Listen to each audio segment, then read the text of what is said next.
Welcome friends on made tutor channel.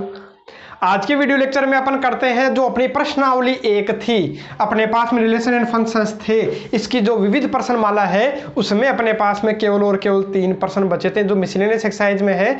3 question है और इसके कुछ उदाहरण है, तो उनको आज अपन कंप्लीट सोल्व कर लेंगे। जो जो आपके डाउट थे, जो जो उदाहरण मेरे पास में आए हैं, जो स्टूडेंट्स ने बताया कि सर ये एग्जाम्पल हमें बता दीजिए, तो उन एग्जाम्पल्स को भी मैं आज ही क्लियर कर दूंगा।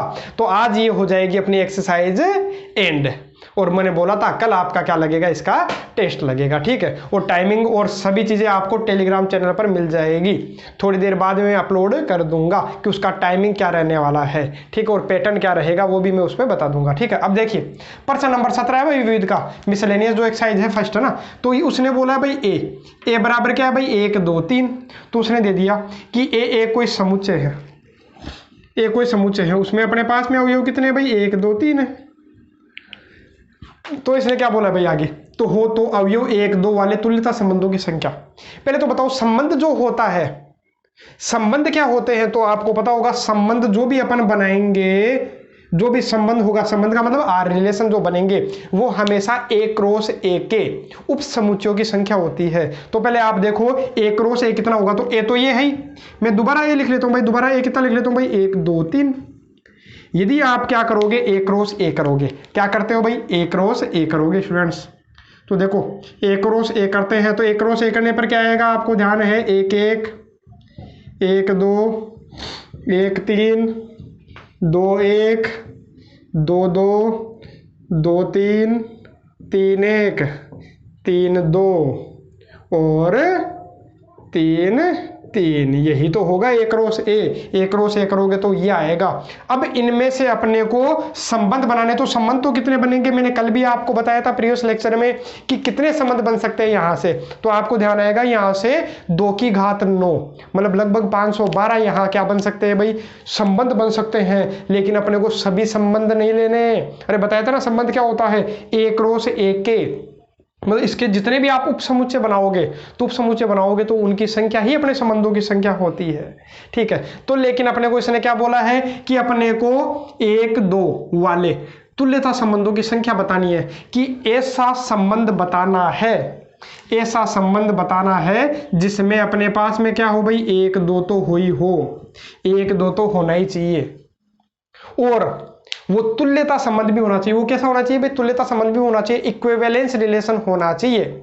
ये जो अपने पास में जो रिलेशन जो आएगा वो इक्विवेलेंस रिलेशन होना चाहिए, और इसमें ये 1 2 भी होना चाहिए। तो ऐसे अपन कितने बना सकते हैं, तो अपने को बस ये सोचना है कि कितने संबंध अपन बना सकते हैं, तो वो अपन देखेंगे भाई कि कितने संबंध बना सकते हैं। 1 बना सकते हैं, 2 बना सकते हैं, 3 बना सकते हैं, 5 बना सकते हैं, 10 बना सकते हैं या 100 बना सकते हैं, तो वो अपने को देखना है। तो वो कैसे पता चलेगा, तो उसके लिए आप देखो इसने क्या बोला, तुल्यता संबंध होना चाहिए। ये जो संबंध अपने पास में आए, और देखो इसने ये तो बोल ही रखा है ना 1 2 तो सब में हुई, ये 1 2 तो सब में आना ही चाहिए, ये 1 2 तो सब में आना ही चाहिए, खुद बोला देखो भाई। अब ये 1 2 वाले तो 1 2 तो उसमें होना ही चाहिए, उस संबंध में ये तो होना ही चाहिए, तो ये तो मैं बना लेता हूँ, और भी बना लूंगा मैं यदि होंगे तो, नहीं होंगे तो बस बहुत है, और इनमें भी कम पड़ेंगे। मान लो ये ज्यादा हो गए तो 1 को साफ कर लेंगे, और ज्यादा हो गए तो 2 साफ कर लेंगे, और मिला ही नहीं तो 3 साफ कर लेंगे अपन, मतलब कुछ होगा ही नहीं है ना। तो देखते हैं कैसे सोल्व करते हैं। तो उसके लिए मैंने बता दिया कि 1 2 तो होना ही चाहिए, उस संबंध में 1 2 तो होना ही चाहिए, तो मैंने बना लिया। अब उसने बोला तुल्यता संबंध होना चाहिए। तुल्यता संबंध कब होता है, इक्विवेलेंस रिलेशन कब होता है, जब वह स्वतुल्य भी हो, सम्मित भी हो और संक्रामक भी हो, मतलब रिफ्लेक्सिव भी हो, सिमेट्रिक भी हो, ट्रांजिटिव भी हो, तीनों होनी चाहिए, तभी वो इक्विवेलेंस रिलेशन होगा। तो आपको पता है सबसे पहली कंडीशन स्वतुल्य होना चाहिए। स्वतुल्य हमेशा किस पर निर्भर करता है, रिफ्लेक्सिव जो रिलेशन है वो हमेशा किस पर डिपेंड करता है, क्वेश्चन में जो सेट दिया हुआ है, क्वेश्चन में सेट क्या दिया हुआ भाई 1 2 3 दिया हुआ, तो हमेशा इसी पर निर्भर करेगा।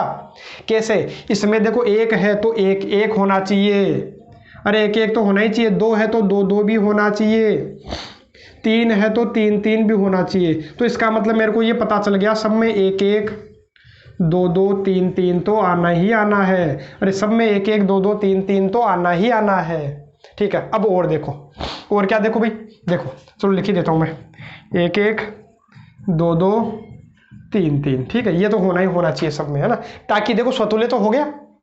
अब अपना दूसरी कंडीशन क्या है, अरे 3 ही कंडीशन तो है। 3 कंडीशन क्या, पहला स्वतुल्य होना चाहिए, स्वतुल्य हो गया। दूसरी कंडीशन सम्मित होना चाहिए, एक एक चीज लेकर के चलूंगा भाई मैं, सम्मित होना चाहिए। तो सम्मित के लिए चेक करो, 1 1 है तो इसका उल्टा 1 1 है, 2 2 है तो इसका उल्टा 2 2 है, 3 3 है तो 3 3 है, ठीक है। 1 2 है, क्या है भाई, यहां पर 1 2 है तो क्या होना चाहिए, 2 1 भी होना चाहिए। क्या होना चाहिए, अरे 1 2 है तो 2 1 भी होना चाहिए। ये लो, तो ये क्या हो गया, सम्मित हो गया। देखो 2 1 है तो 1 2 भी है, तो बताओ सम्मित हो गया कि नहीं।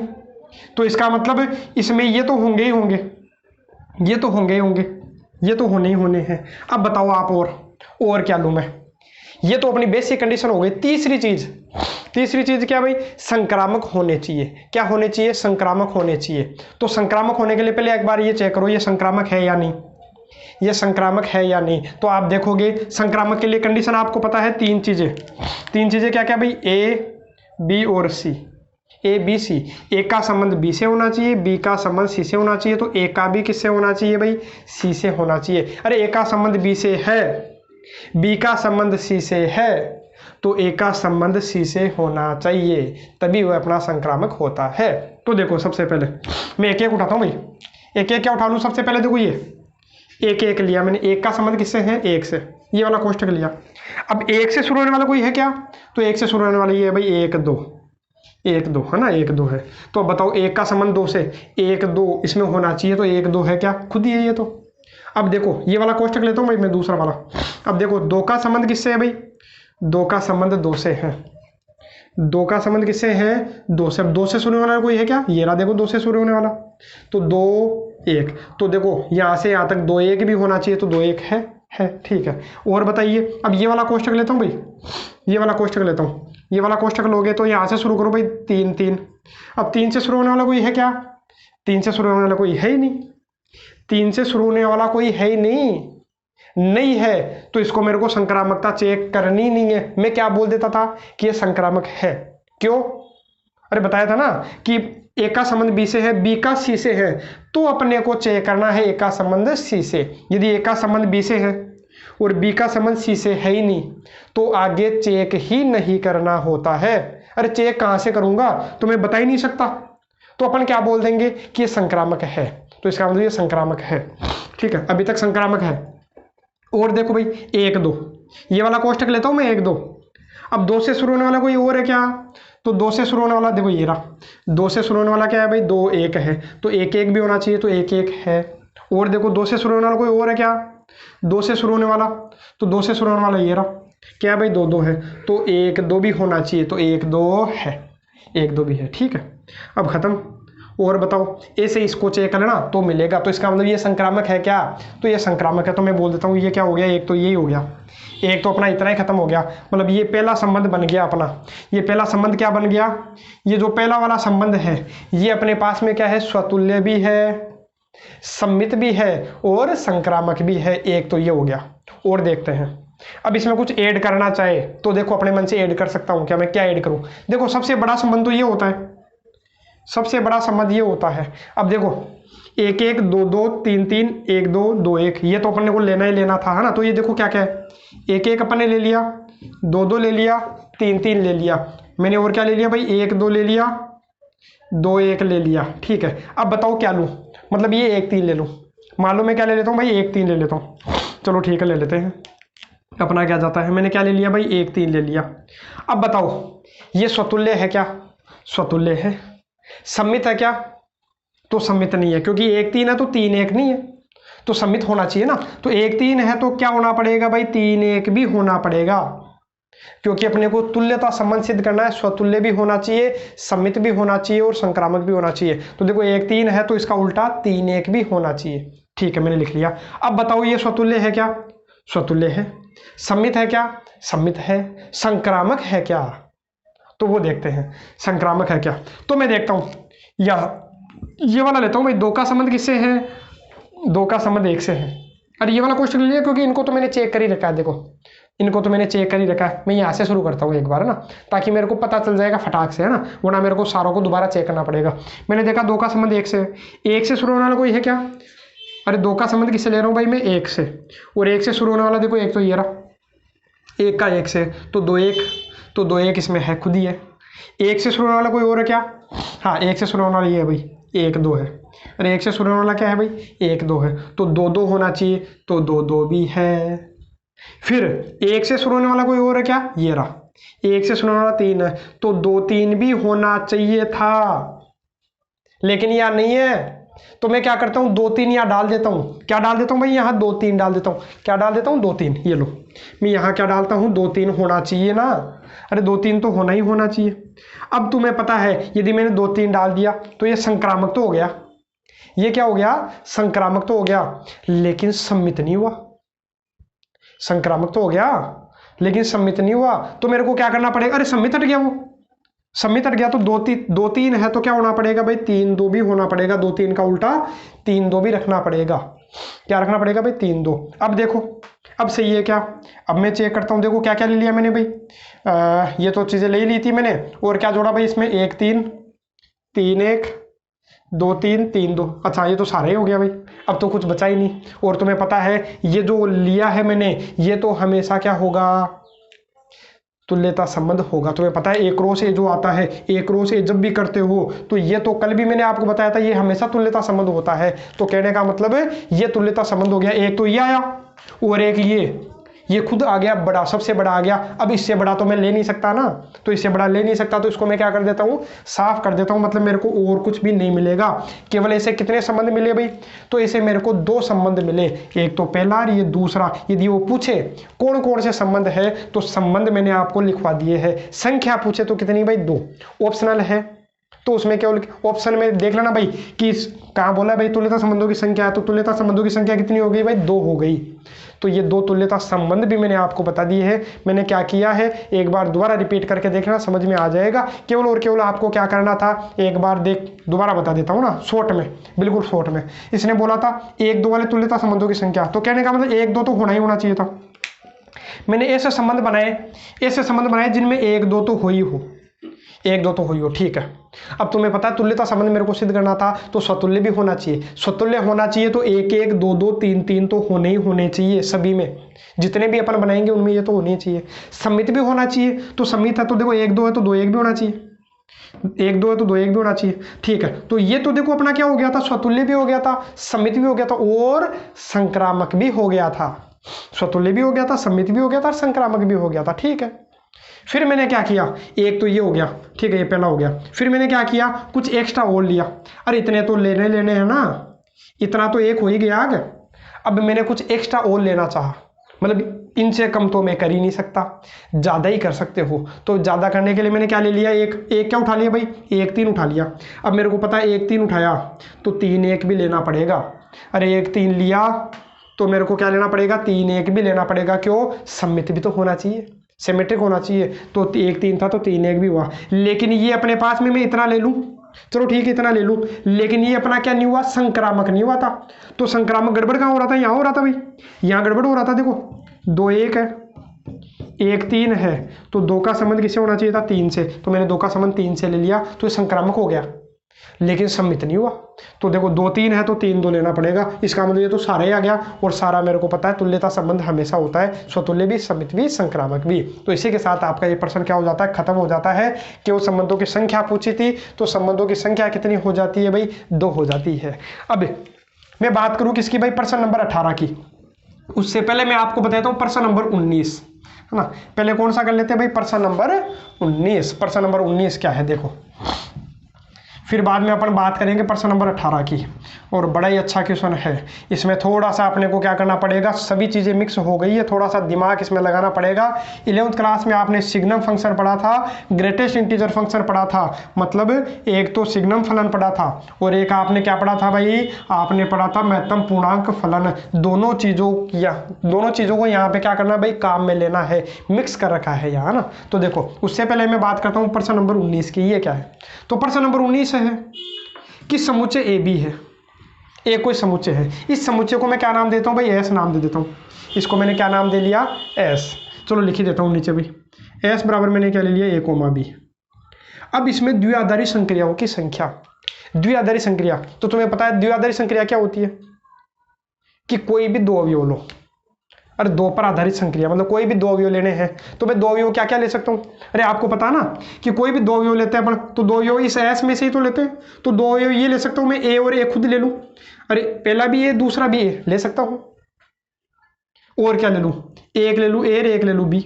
अरे पहले वाला ले लूँ ए और बाद वाला ले लूँ बी, और पहले वाला ले लूँ बी और बाद वाला ले लूँ ए, या ऐसा कर लूँ पहले वाला बी बाद वाला भी बी। अब इनमें जो संक्रिया है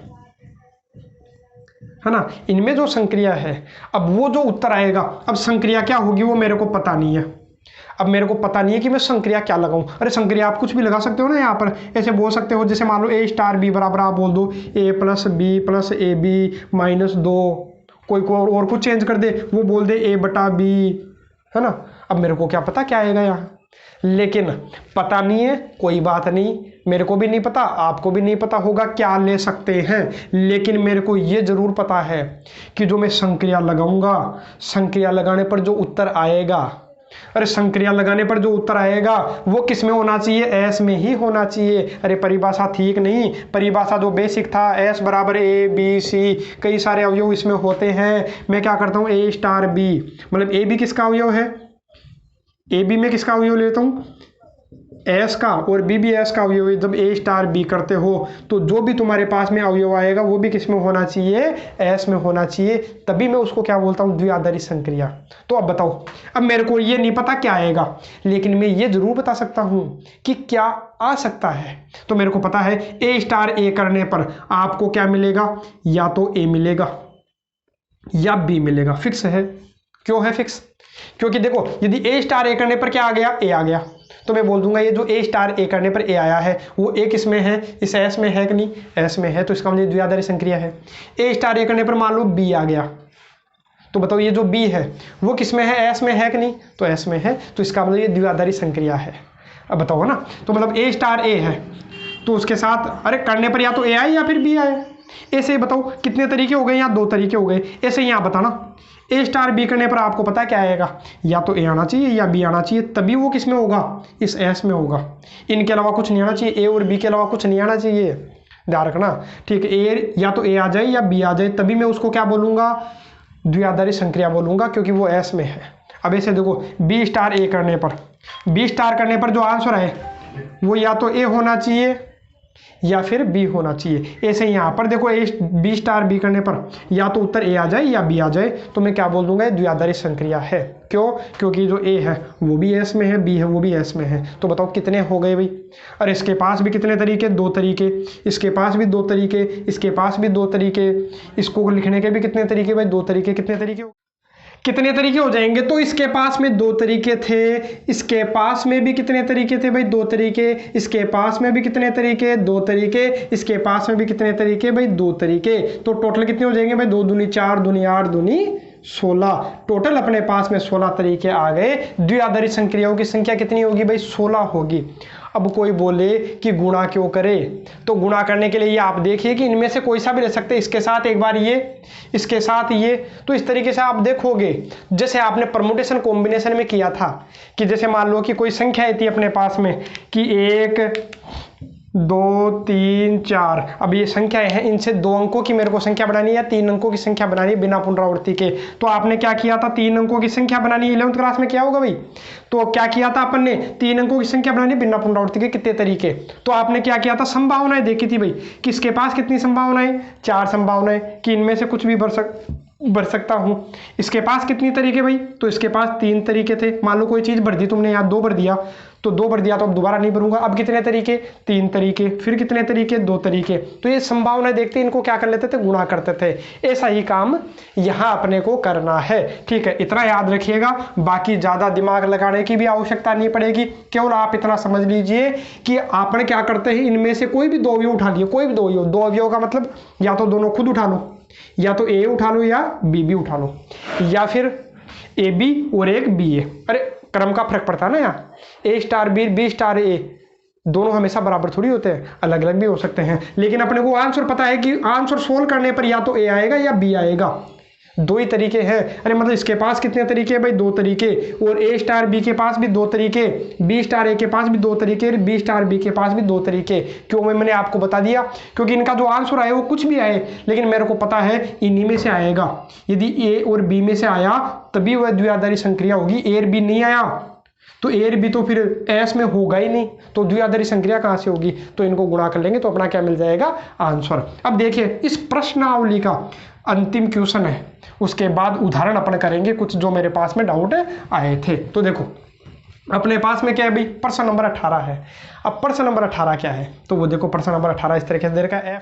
तो f अपना है r से r में और g भी अपना किससे किस में दे रखा है भाई? r से r में। इसका मतलब यहाँ पर फोग भी निकलेगा और गोफ भी निकलेगा, देखने की आवश्यकता ही नहीं पड़ेगी, है ना। अब इसने देखो f(x) क्या दिया है? तो f(x) इसने इस प्रकार से दिया है कि f(x) एक सिग्नम फलन है। f(x) क्या है भाई? सिग्नम फलन है। सिग्नम फंक्शन क्या होता है वो नहीं पता होगा, तो इसने देखो यहाँ पर दे दिया। बाकी 11th क्लास में था सिग्नम फलन क्या होता है। यहाँ पर इसने नहीं भी आपने पढ़ रखा तो इसने खुद समझा दिया, नहीं भी पता तो ये देख लो f(x) इस तरीके से है। f(x) किस तरीके से है? यदि आप x का मान 0 से बड़ा कुछ भी रखते हो, 0 से बड़ा कुछ भी रखो, 0.1, 0.2, 0.7, 0.9, चाहे रखो 10, चाहे रखो 100, चाहे रखो 1000, उत्तर हमेशा एक ही देगा। उत्तर हमेशा एक ही आएगा, कुछ भी रखो। और जब x का मान 0 तो f(x) का मान भी 0। और जब x का मान 0 से छोटा कोई भी संख्या रखते हो, माइनस की कोई भी संख्या रखोगे तो उत्तर हमेशा -1 ही आएगा। चाहे आप माइनस के 100 रख लो तो भी उत्तर -1 ही आएगा। इसका मतलब ये है।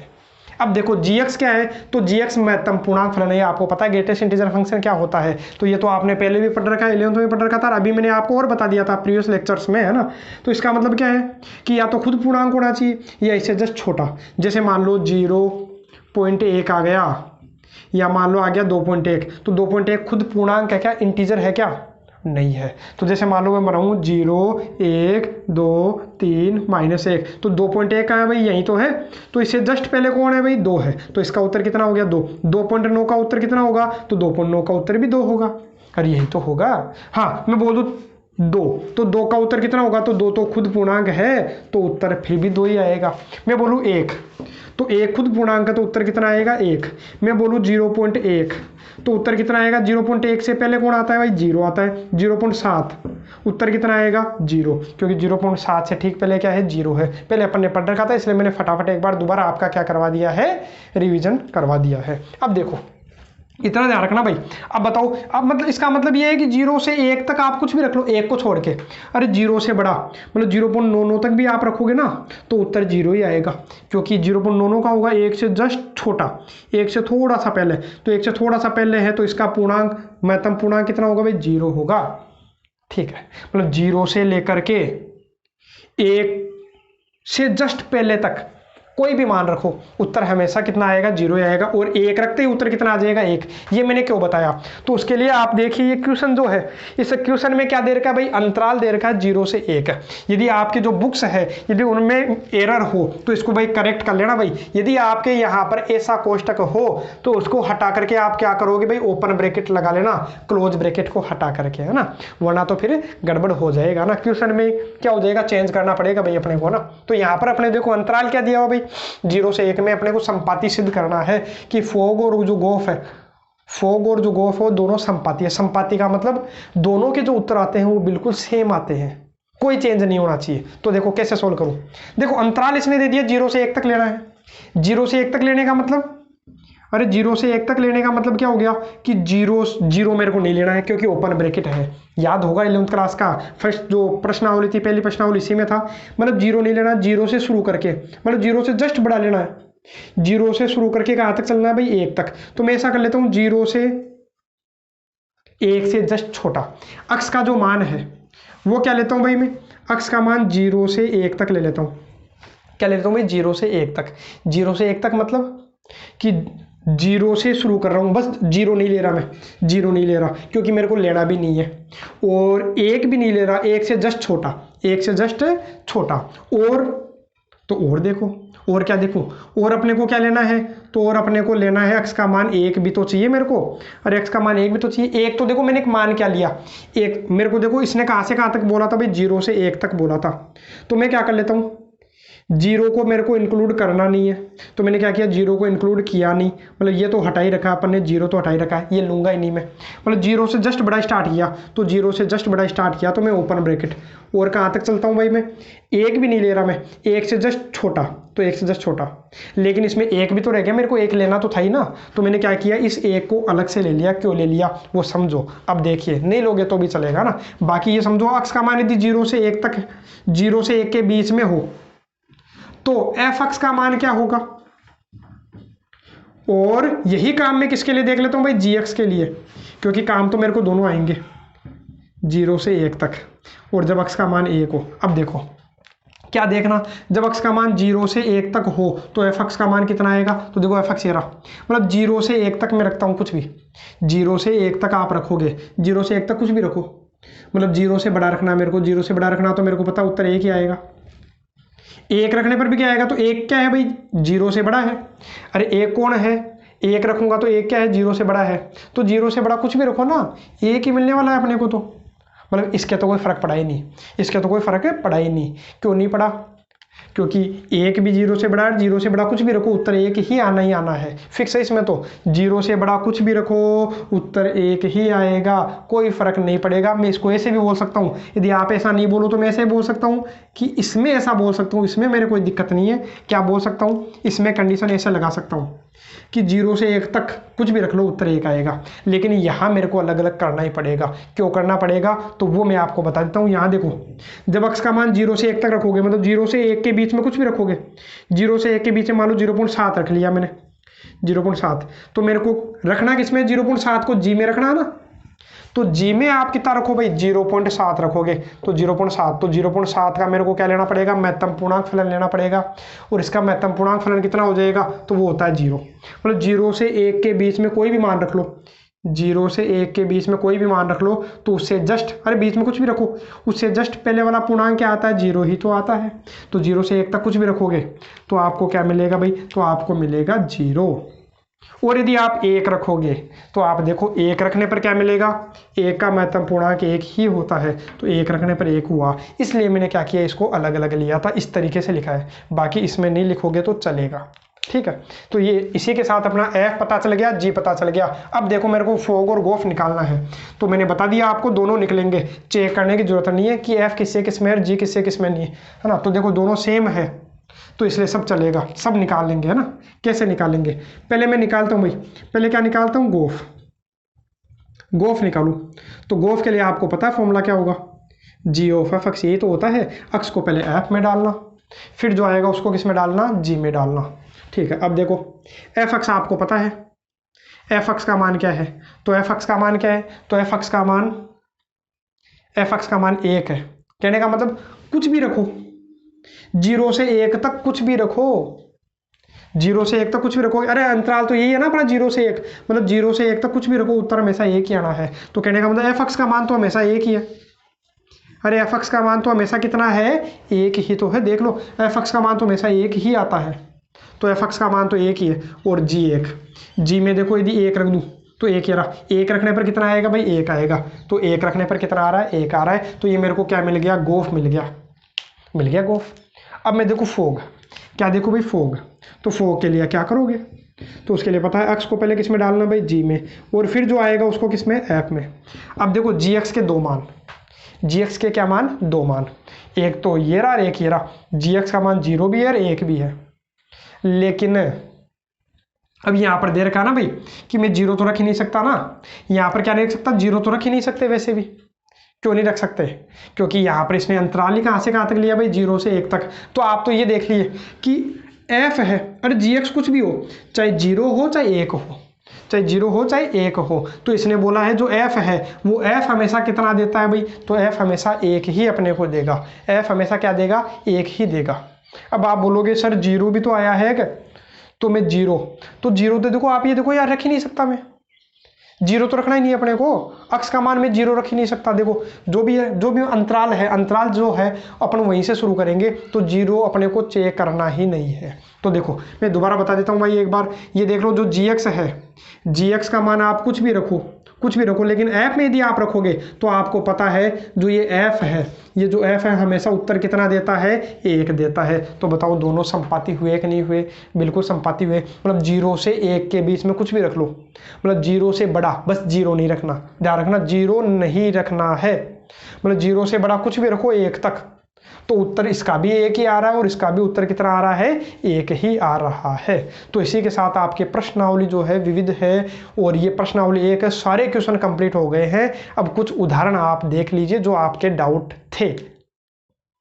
तो जो आपके डाउट थे तो वो उदाहरण है आपके 41, 42, 49 और 50। तो इनको अपन देख लेते हैं। तो देखो उदाहरण नंबर 41 क्या है भाई, तो उदाहरण नंबर 41 ये है कि R1 और R2 ए में तुल्यता संबंध है। ए कोई समुच्चय है ए, तो उसमें तुल्यता संबंध है R1 और R2। तो अपने को पता है R1 और R2 तुल्यता संबंध है। इसका मतलब क्या हुआ, इसका मतलब ये सममित स्वतुल्य भी है, सममित भी है, संक्रामक भी है। ऐसे ये भी अपना स्वतुल्य सममित संक्रामक है। तो बोला सिद्ध करो कि R1 इंटरसेक्शन जो R2 आएगा, R1 और R2 का जो इंटरसेक्शन करोगे तो वो भी क्या होगा, एक तुल्यता संबंध होगा। तो उसके लिए आपको क्या करना है, तो देखो सबसे फर्स्ट कंडीशन सॉल्यूशन करते हैं भाई इसका 41 वाले का ना। तो देखो यहां पर आप देखो मेरे को इसको क्या सिद्ध करना है भाई, तुल्यता संबंध सिद्ध करना है। तो तुल्यता संबंध सिद्ध करने के लिए मेरे को क्या सिद्ध करना पड़ेगा कि ये स्वतुल्य है, सममित है, संक्रामक है। तो कैसे कैसे सिद्ध करना है, तो मेरे को पता है ए का संबंध यदि ए से हो गया तो मैं उसको क्या बोल दूंगा, वो तुल्यता संबंध है। खुद का संबंध खुद से होना चाहिए। तो आप ये देखो कि आपको पता है यदि एक R1 एक तुल्यता संबंध है, अरे R1 और R2 दोनों ही तुल्यता संबंध है, लिख देना चाहे आप पूरा लिख लेना भाई R1 तथा R2 एक तुल्यता संबंध है। इसलिए आपको पता है ए का संबंध ए से होगा। अरे ए का संबंध ए से होगा, ए किस में मिलेगा भाई, आपको R1 में मिलेगा कि नहीं मिलेगा। अरे ए का ए से संबंध आपको किस में मिलेगा, R1 में मिलेगा। और ए का ए में संबंध ही आपको किस में मिलेगा, R2 में मिलेगा। अरे मिलेगा कि नहीं मिलेगा, बिल्कुल मिलेगा। अरे आपको यदि कोई भी अवयव ले लिया मैंने ए, कोई भी अवयव ए लिया तो ए कोमा ए R1 में भी होगा और ए कोमा ए किसमें होगा भाई, R2 में भी होगा। ठीक है, क्यों होगा, क्योंकि आपको पता है कि R1 और R2 तुल्यता संबंध है तो स्वतुल्य होने चाहिए। तो ए कोमा ए R1 में है, ए कोमा ए R1 में है। अब आप बताओ इन दोनों का इंटरसेक्शन करोगे, इन दोनों का इंटरसेक्शन करोगे R1 intersection R2, R1 intersection R2 करोगे तो आपको क्या मिलेगा। अरे इन दोनों का इंटरसेक्शन करो, ये मान लो R1 में ये है, R2 में ये है, तो इन दोनों का इंटरसेक्शन करोगे तो ए कोमा ए ये खुद ही तो आया। अब बताओ ये किस में मिलेगा आपको, R1 इंटरसेक्शन R2 में मिलेगा कि नहीं मिलेगा, बिल्कुल मिलेगा। अरे जब इन दोनों का इंटरसेक्शन करोगे तो उसमें आपको ये भी मिलेगा। तो इसका मतलब ए कोमा ए आपको किसे मिल गया, R1 इंटरसेक्शन R2 मिल गया। तो ये क्या हो गया भाई, स्वतुल्य हो गया। ये क्या हो गया, स्वतुल्य हो गया। नहीं समझ में आया तो ऐसे देख लेना भाई, ए में कोई अवयव ले लेता हूँ। अरे ए कोई अपने पास समुच्चय है, वो क्या है, ए बी सी डी इस प्रकार से चल रहा है ना। अब आपको ध्यान है R1 एक तुल्यता संबंध है, तो आपको पता है R1 जो है उसमें ए बी होगा, बी बी भी होगा, सी सी भी होगा, डी डी भी होगा, सभी का सभी से संबंध होना चाहिए। और भी कई सारे आपको मिलेंगे। ऐसे ही जो R2 है, R2 में भी क्या होगा, वही क्या होगा, अरे R1 भी तुल्यता संबंध है, R2 भी तुल्यता संबंध है। तो इस प्रकार से दो संबंध है। तो आपको पता है ए इस R1 में भी है, R2 में भी है, R1 में भी R2 में। जब इन दोनों का इंटरसेक्शन करोगे तो उसमें भी तो होगा आगे। अरे इंटरसेक्शन करोगे तो दोनों में कॉमन तो आएगा ही आएगा, तो R1 इंटरसेक्शन R2 में भी होगा, तो स्वतुल्य है। ठीक है, खत्म। दूसरा क्या भाई, सम्मितता मेरे को सिद्ध करनी है। क्या सिद्ध करनी है भाई, सम्मितता। तो सम्मितता सिद्ध करने के लिए आपको पता है कि यदि ए कोमा बी आपको किस में दिखाई दे, अरे सिद्ध तो इसको करना है ना भाई। यदि ए coma B R1 intersection R2 में है, यदि ए coma B R1 intersection R2 में है, तो जो बी कोमा ए है वो भी किस में होना चाहिए, R1 इंटरसेक्शन R2 में होना चाहिए ना। यदि ये R1 इंटरसेक्शन R2 में है तो इसका जो उल्टा आए, जो उल्टा आएगा वो भी इसमें होना चाहिए। तो क्या करूं, कैसे सिद्ध करोगे आप बताओ कि ये होगा कि नहीं होगा। तो उसके लिए आप ये देखो, तो इसका मतलब आपको ये पता होगा। इसका मतलब क्या है, इसका मतलब ये है कि जो ए कोमा बी है, जो ए कोमा बी है वो किस में है, R1 में भी होगा। अरे दोनों के इंटरसेक्शन में है, ये दोनों का इंटरसेक्शन करोगे तो ये आ रहा है। तो इसका मतलब इंटरसेक्शन आपको पता है, इंटरसेक्शन क्या होता है कि जो दोनों में हो। तो इसका मतलब ये इसमें भी है और ये इसमें भी है। तो मैंने बोल दिया ए कोमा बी R1 में भी है, और जो ए कोमा बी है वो किस में है, R2 में भी है। अब आपको पता है ए कोमा बी R1 में है तो इसका उल्टा भी होगा।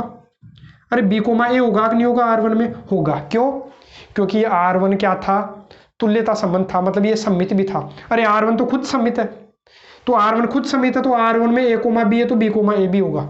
और R2 भी सममित है, तो R2 भी सममित है, तो R2 में B, A होगा कि नहीं होगा?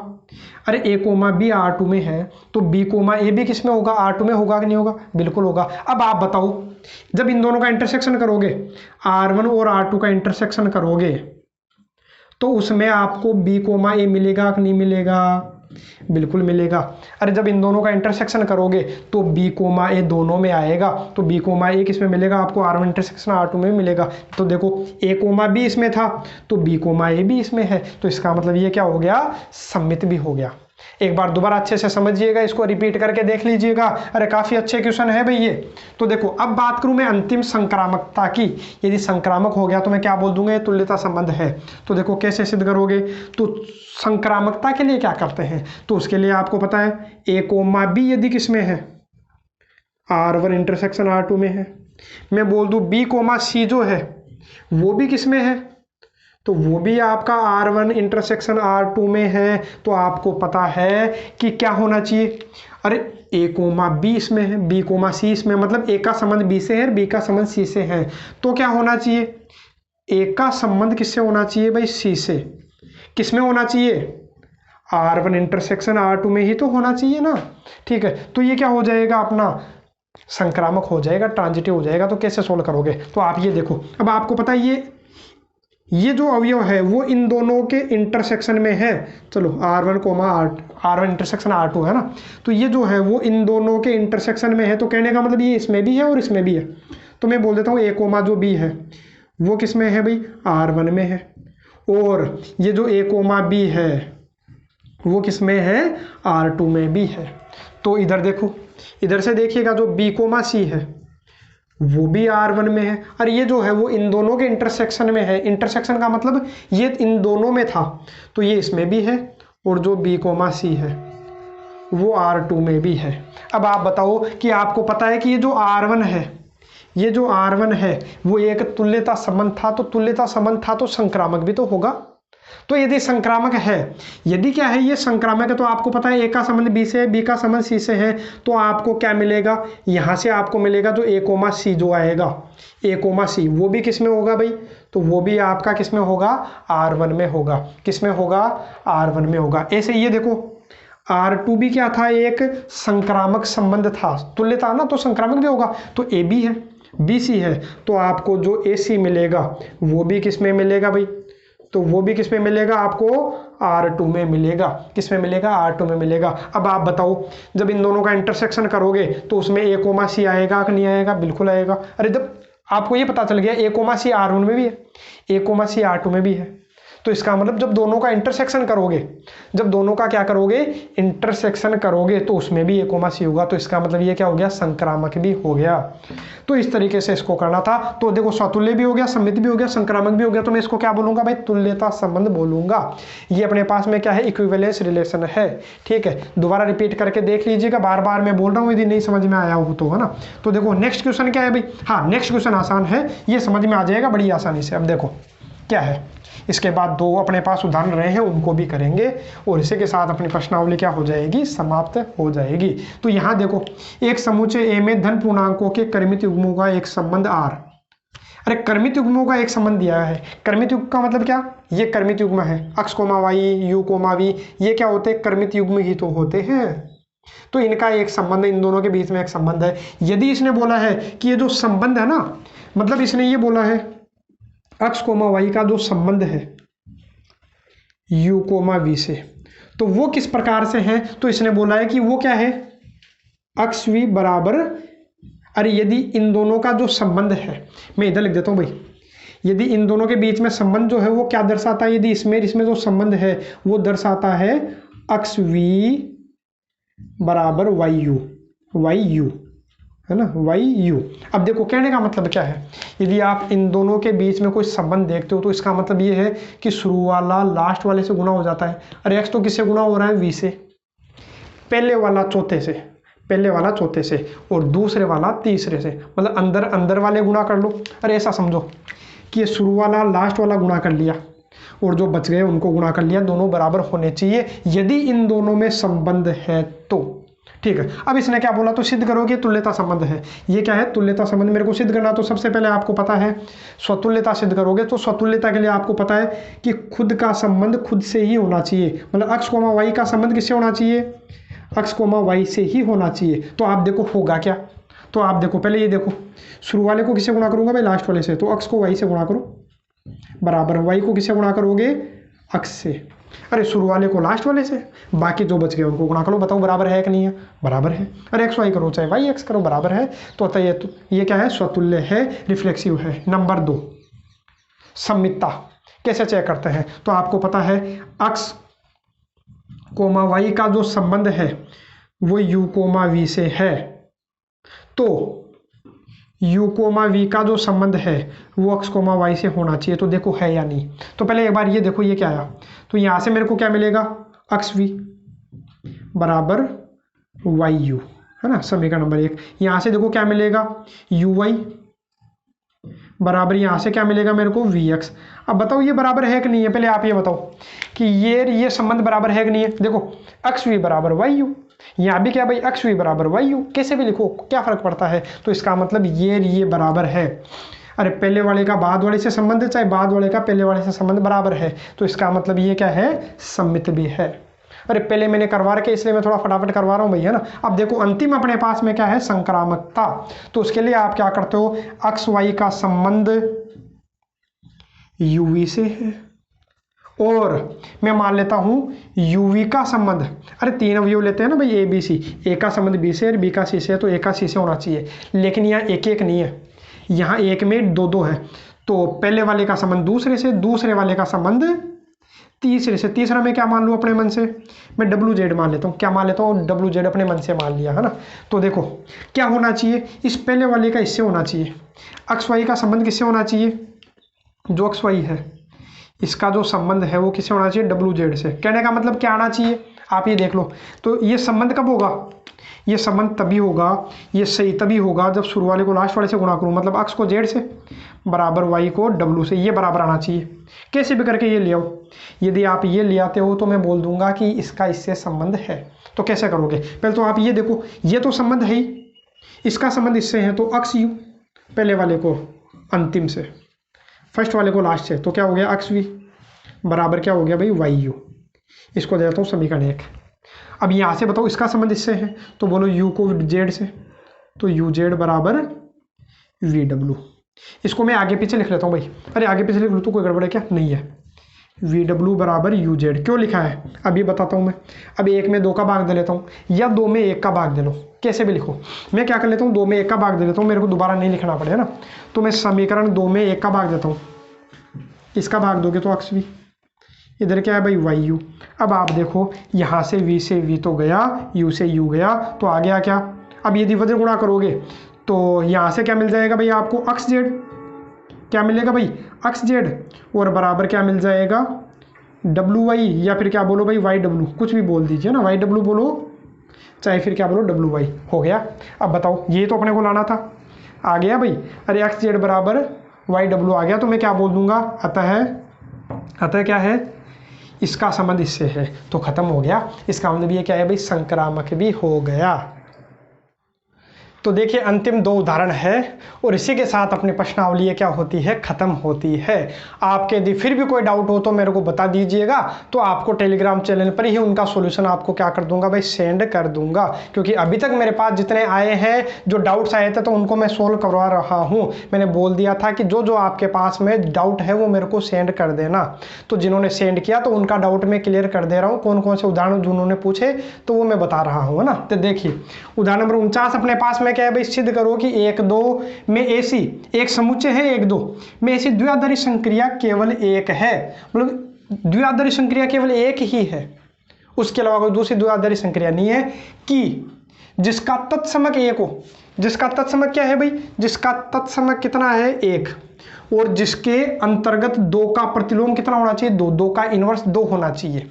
तो ऐसी केवल एक ही द्विआधारी संक्रिया है, तो वो कौन सी होगी, तो वो मैं बताता हूँ आपको। ये पता देखो 1 2 में एक द्विआधारी संक्रिया है, ये मान लो ये कोई समुच्चय ए है, ये कोई समुच्चय क्या मान लेता हूँ भाई, मैं ए मान लेता हूँ। इस समुच्चय को मैं नाम दे लेता हूँ ताकि आपको दिख जाए अलग से स्पेशल, है ना। कि समुच्चय को मैंने क्या बोल दिया ए, तो इसका मतलब ये जो द्विआधारी संक्रिया वो ए में है। अरे किसमें परिभाषित है, ए में है ये द्विआधारी संक्रिया। तो द्विआधारी संक्रिया इसका मतलब किससे किसमें हो गई भाई, ए क्रॉस ए।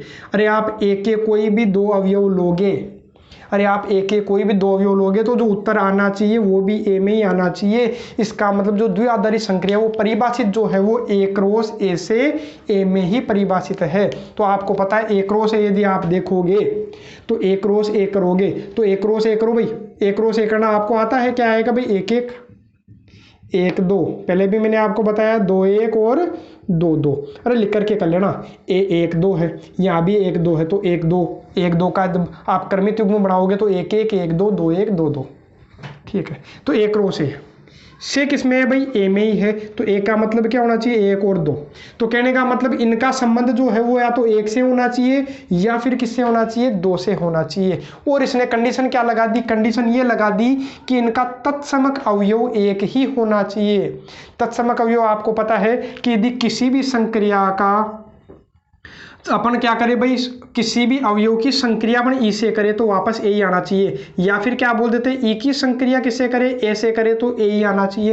यही तो था तत्समक अवयव के लिए मैंने परिभाषा यही तो बताया था बेसिक में, है ना। तो इस ई को अपन क्या बोलते थे, तत्समक अवयव। और आपको पता जो ये ए है और ई है वो होना किस में से चाहिए, ए में से ही होना चाहिए, जो संबंध जो समुच्चय अपने को दे रखा है द्विआधारी संक्रिया के लिए।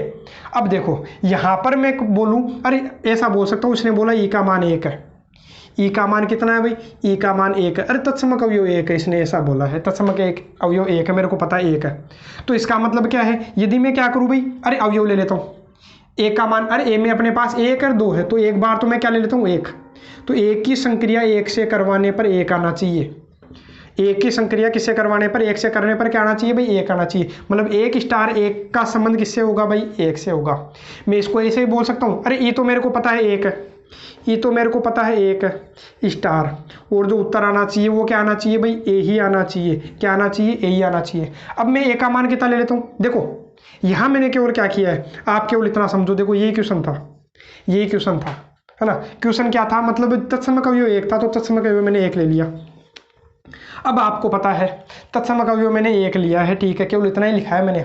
अब आपको पता है कि 1 का मान आप क्या ले सकते हो, या तो 1 ले सकते हो या 2 ले सकते हो। तो मैं 1 का मान एक बार कितना ले लेता हूँ भाई, 1, 1 का मान 1 ले लेता हूँ, 1 का मान 1 ले लेता हूँ, 1 का मान 1 ले लेता हूँ। अब की बार क्या करता हूँ, 1 का मान कितना ले लेता हूँ, एक बार में 2 ले लेता हूँ। 1 का मान कितना ले लेता हूँ भाई, 2, 1 का मान 2 ले लेता हूँ। इसका मतलब ये हुआ कि 1 की संक्रिया 1 से कराऊंगा तो उत्तर 1 आएगा, 1 की संक्रिया 1 से कराऊंगा तो उत्तर 1 आएगा। मतलब ये दोनों चीजें तो एक ही हो गई, तो मैं इसे 1 को साफ कर लेता हूँ, मतलब दोनों सेम है। अब बताओ 2 कोमा, अरे 2 की संक्रिया यदि 1 से कराऊंगा तो भी उत्तर 2 आएगा, और 1 की संक्रिया 2 से कराऊंगा तो भी उत्तर 2 आएगा। तभी मैं बोल सकता हूं कि तत्समक अवयव कितना होगा, 1 होगा, तभी तो बोल सकता हूं ना। तो देखो यहां पर समझो, यदि इसको मैं ग्राफ बना करके बताऊं, चलो आप लिखना चाहो तो इस तरीके से लिख सकते हो भाई। इसको कैसे लिखोगे कि 1 की संक्रिया यदि मैं 1 से कराऊं तो कितना आएगा, 1। 1 की संक्रिया किससे कराऊं भाई, 2 से। 1 की संक्रिया किससे कराऊं, 2 से, तो उत्तर कितना आएगा, 2। 2 की संक्रिया यदि 1 से करवाऊं तो भी उत्तर कितना आएगा, 2। तो देखो ये एक तत्समक अवयव हो गया कि नहीं, क्योंकि 1 की संक्रिया 1 से करवाने पर 1 ही आ रहा है, 2 की संक्रिया 1 से करवाने पर 2 ही आ रहा है। देखो 2 की संक्रिया 1 से करवाने पर 2 ही आ रहा है, तो इसका मतलब 1 अपना क्या हो गया, तत्समक अवयव हो गया, ठीक है। और इसने क्या बोला है, और इसने बोला है जिसके 2 का प्रतिलोम 2 है। पहले तो ये बताओ प्रतिलोम क्या होता है। तो प्रतिलोम के लिए आपको कंडीशन पता है कि ए स्टार पी करने पर यदि ई आ जाए तो इस पी को अपन क्या बोलते हैं, प्रतिलोम बोला करते हैं। तो देखो कैसे करूंगा, ए स्टार पी, पी इसने बोल दिया 2, अरे खुद बोल दिया ना, इसने क्या बोला भाई 2 का प्रतिलोम 2 है। अच्छा पहले आप ये बताइए ई का मान कितना है, ई का मान मेरे को 1 मिल गया, बाकी इसने भी दे रखा तत्समक 1 है, आइडेंटिटी एलिमेंट 1 है। अब आप बताइए, इसने बोला 2 का प्रतिलोम 2 है, तो मैं यहाँ 2 ले लेता हूँ, स्टार पी का मान कितना लेता हूँ, 2, खुद बोला है कि 2 है, अरे अवयव तो 2 है और उसका जो प्रतिलोम है वो भी 2 ही है। तो इसका मतलब जो 2 की संक्रिया यदि मैं 2 से करवाऊँ, यदि 2 की संक्रिया में 2 से करवाऊँ तो उत्तर कितना आएगा, मेरे पास में 1 आएगा। तो ऐसा केवल देखो, अरे 1 की संक्रिया 1 से कराऊंगा तो मेरे उत्तर मिलेगा 1, 1 की संक्रिया 2 से करवाऊंगा तो उत्तर मिलेगा 2, 2 की संक्रिया 1 से करवाऊंगा तो भी उत्तर मिलेगा 2, और 2 की संक्रिया 2 से करवाऊंगा तो उत्तर मिलेगा 1। तो AC केवल और केवल एक ही द्विआधारी संक्रिया है, इसके अलावा कोई द्विआधारी संक्रिया नहीं है। अरे आप कोई उल्टा थोड़ी कर सकते हो, 2 स्टार 1 को 1 थोड़ी लिख सकते हो, नहीं लिख सकता। यदि लिख सको तो आप बोल रहे हैं इसके अलावा और भी है, लेकिन आपको नहीं मिलेंगे। तो AC केवल और केवल क्या है भाई, एक ही द्विआधारी संक्रिया परिभाषित होगी। और यदि इसको आप डायग्राम से करना चाहो तो डायग्राम से कैसे करोगे, तो वो मैं आपको बताता हूँ। देखो डायग्राम से करना चाहो तो डायग्राम से भी देख सकते हो। यदि केवल एक ही फोटो हो तो उसको मैं क्या बोलूँगा, केवल एक द्विआधारी संक्रिया है। तो देखो 1 स्टार 1, 1 स्टार 2, 1 2 स्टार 1 और गुणा नहीं है भाई, ये स्टार है ना, और 2 स्टार 2। तो मैंने आपको बता दिया 1 स्टार 1 का संबंध किससे है, 1 से है। ये किससे है भाई, 2 से है। ये भी 2 से है, ये किससे, 1 से। तो केवल ऐसी एक ही फोटो है। इसके अलावा यदि आप कोई और फोटो बना सको कि इसका संबंध आप इससे दर्शा सको, इसका संबंध इससे दर्शा सको, तो वो अलग फोटो हो जाएगी। तो मैं क्या बोल दूंगा, 2 हो जाएगी द्विआधारी संक्रिया। लेकिन यहाँ केवल एक ही फोटो, इसके अलावा मैं कोई दूसरी फोटो नहीं बना सकता। ठीक है, तो इसका मतलब क्या है, लिख देना भाई, अतः है यह केवल AC केवल एक ही द्विआधारी संक्रिया है। बस खत्म।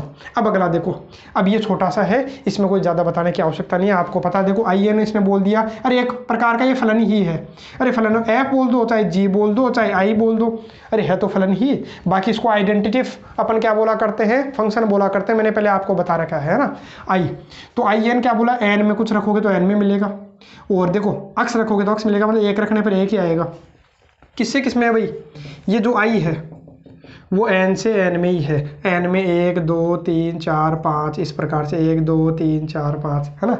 तो देखो इसमें क्या है, अक्स का मतलब क्या है, अरे अक्स रखोगे तो अक्स ही मिलेगा, मतलब 1 रखोगे तो 1 मिलेगा, 2 रखोगे तो 2 मिलेगा, 3 रखोगे तो 3, 4 रखने पर 4, 5 रखने पर 5। तो बताओ ये अच्छा देखोगा कि नहीं, 6 रखने पर 6, मतलब कुछ भी रखो सब मिलेगा, मतलब सभी का पूर्व प्रतिबिंब अपना इधर विद्यमान है, इधर कोई भी खाली नहीं है, इसलिए ये क्या है, आच्छादक है। अपने को ये सिद्ध करना था कि IN आच्छादक है, तो हो गया आच्छादक। बाकी तरीका मैंने आपको समझा रखा है कि जो fx होता है उसको y के बराबर ले लीजिए। यहाँ fx नहीं है, यहाँ क्या है, IN है, तो उसको y के बराबर ले लो। तो इसमें कोई ज़्यादा फर्क नहीं पड़ने वाला है, आप कर लीजिएगा, मैंने पहले मेथड आपको सिखा रखा है। बाकी दूसरा देखिए, दूसरा क्या बोला है, अब की बार इसने ये बोला है कि जो IN प्लस IN है n से n में, ये आच्छादक नहीं है। पहले बताओ IN प्लस IN आएगा कितना, IN प्लस IN मैं अपने मन से क्या मान लेता हूँ, IN प्लस IN को मैं मान लेता हूँ अपने मन से fx मान लेता हूँ भाई। IN प्लस IN को मैं क्या मान लेता हूँ अपने मन से, fx। तो पहले बताओ fx कितना हो गया, तो आपको दिख रहा है IN का मान कितना है, IN का मान x, अरे IN का मान कितना है, x है, इस IN का मान भी x है, तो x और x कितना हो गया भाई, 2x। अरे IN देखो ना, इस IN का मान x है, इस IN का मान भी कितना है, x है, तो x और x कितना हो गया, 2x। अब बताओ ये आच्छादक होगा क्या, नहीं होगा, क्योंकि 2x का मतलब, अरे कुछ भी रखो आप n में से कुछ भी रखो यहाँ, तो यह सम संख्या ही आएगी। अरे 2x एक सम संख्या ही तो है, लेकिन वो सम संख्या छूट जाएगी। और फोटो बनाना चाहो तो इस प्रकार से बना लीजिएगा। किस तरीके से, तो बना देता हूँ मैं, है ना। चलो साफ ही कर देते एक बार। अब देखो यदि बनाओगे तो किस तरीके से बनाओगे, तो वो देखो यहाँ अपने पास अब की बार फलन f है। फलन कौन है भाई, f है। अब देखो इधर क्या है, n से n में ही तो है। अरे ये भी किस में है, जो भी आया वो n से n में ही है। तो 1 2 3 4 इस तरीके से 1 2 3 4 5, ये लो। अब बताओ 1 रखने पर क्या आएगा, यदि x की जगह 1 रखूँ तो 1 रखने पर, अरे 1 दूनी 2, 2 1 सॉरी 1 रखने पर कितना आएगा, 2, 2 रखूँ तो 2 रख दो, 2 दूनी 4, 3 रख दो तो कितना आ जाएगा, 6। तो कहने का मतलब इधर ये खाली रह गया, 3 5 ये खाली रह गया ना।